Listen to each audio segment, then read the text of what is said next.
नमस्कार, मैं अशोक विश्वकर्मा हिंदी परख में आपका स्वागत है।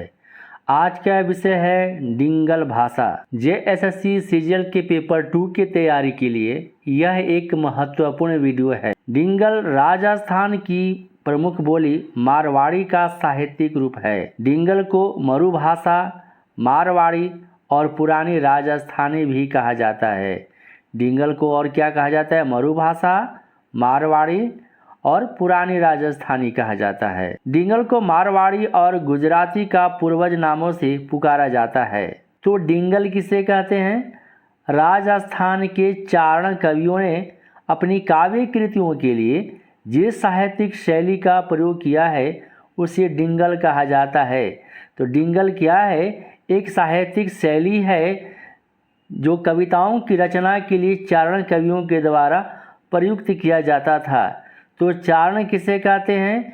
भारत में पश्चिमी गुजरात में रहने वाले हिंदू जाति की वंशावली का विवरण रखने वाले चारण कहलाते थे। चारण कवियों को भाट वंशावलीविद या कथावाचक कहा जाता है। चारण राज दरबार में राजकवि, उपदेशक एवं पथ प्रदर्शक होते थे। वे राजा के साथ युद्ध भूमि में जाते थे। चारण राजा की प्रशंसा और यशोगान कर उत्साहवर्धन किया करते थे। चारण कवियों का क्या काम होता था?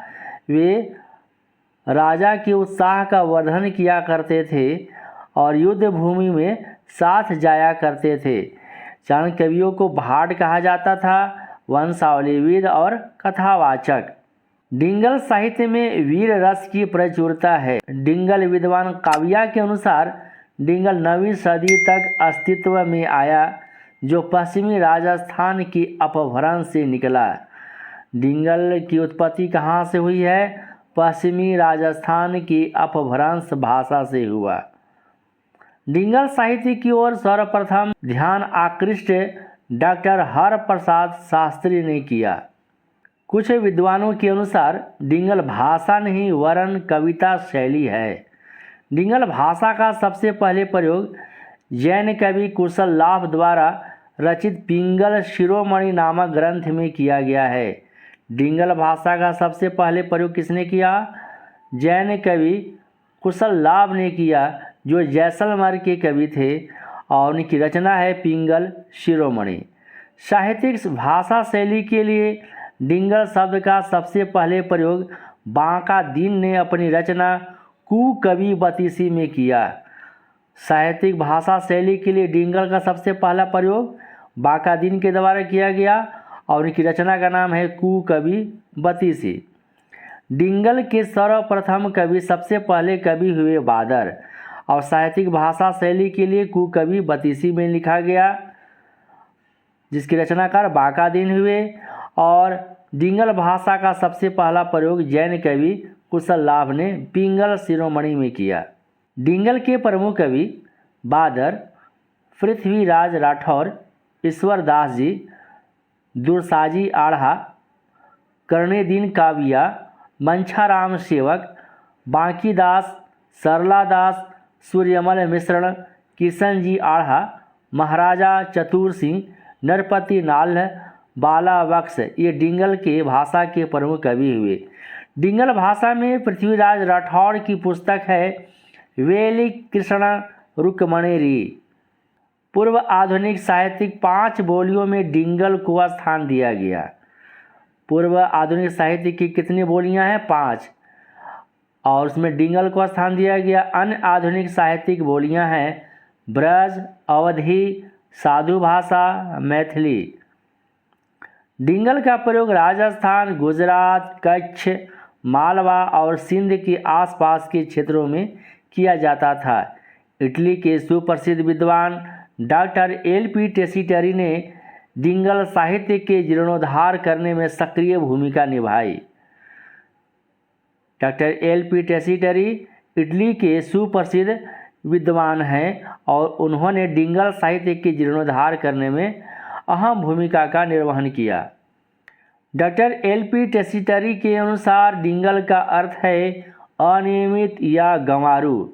लेकिन इसे अनियमित या गंवारू भाषा कहना उचित नहीं है, क्योंकि इसका एक सुव्यवस्थित व्याकरण था। डिंगल भाषा का सबसे पुराना शब्दकोश है डिंगल नाम माला, या इसका दूसरा नाम है ओडिंगल नाम माला। इसे जैसलमेर के एक दरबारी कवि कुशल लाभ जैन ने 1618 ईस्वी में लिखा था। जैसलमेर के तत्कालीन राजा हर्राज भी इस शब्दकोश के सह लेखक थे। तो डिंगल भाषा का सबसे पुराना डिक्शनरी का नाम क्या है? डिंगल नाम माला। दूसरा नाम है ओडिंगल नाम माला। इसके रचनाकार हुए कुशल लाभ जो जैन कवि हैं, और जैसलमेर के दरबारी कवि हुए।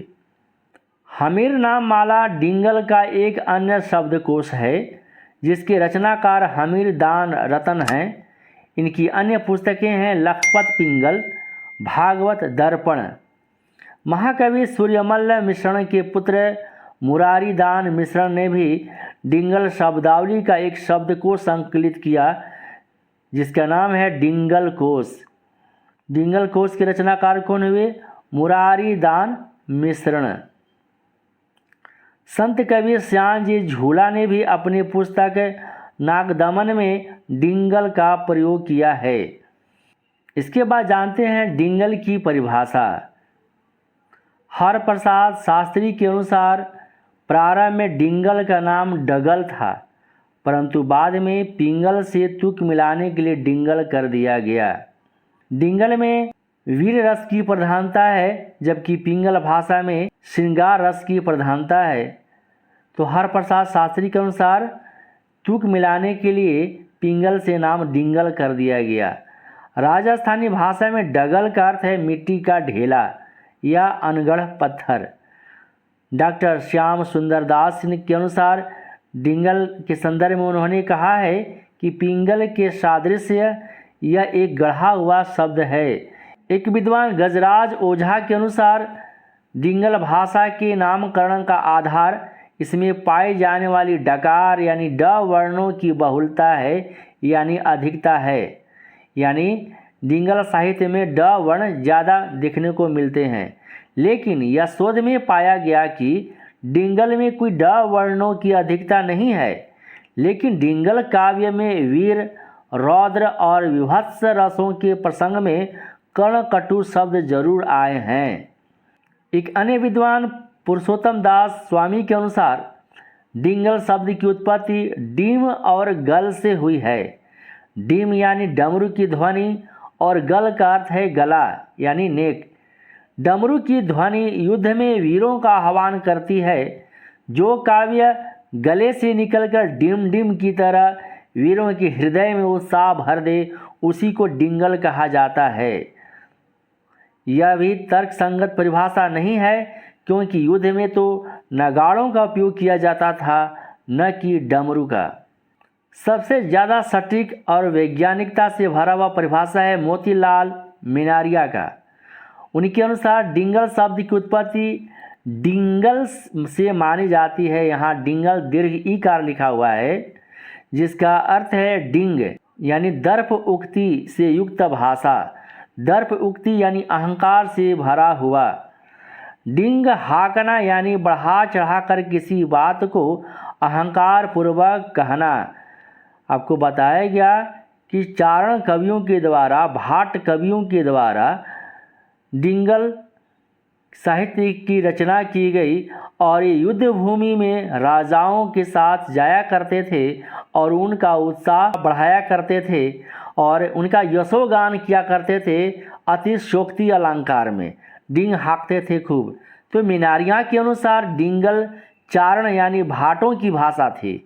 चारण अपने आश्रयदाताओं के यश का अतिशयोक्तिपूर्ण वर्णन किया करते थे और उनकी वीरता की बड़ी बड़ी डिंगी हाँका करते थे। उस समय इस भाषा को डिंगल कहा जाता था। यहाँ देख रहे हैं, यहाँ पर डिंगल दीर्घ ईकार लिखा हुआ है। कालांतर में ही डिंगल जो है वह ये हर्ष ईकार वाला डिंगल हो गया। डिंगल बहुत उच्च स्वर की भाषा है।